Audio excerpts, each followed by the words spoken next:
Welcome to Chillin' 101. We hope this video helps.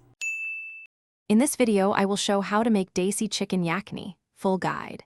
Heat a heavy pot and toast whole spices, then add chicken, water, and aromatics to simmer gently for a clear, flavorful broth.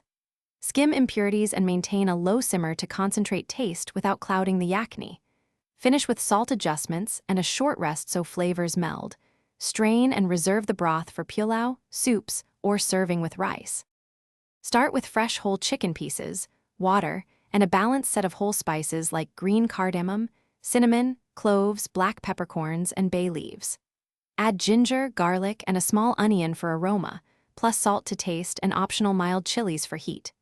Measure ingredients roughly, adjust to taste, and remember that quality chicken and good water will make the clearest, most fragrant yakhni you can serve with rice or flatbread.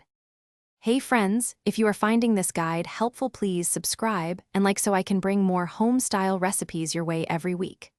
Quick recommendation: upgrade your clean game with the Shark AI Ultra Robot Vacuum. It learns rooms, follows voice control, and frees up time for simmering yakhni and family chat.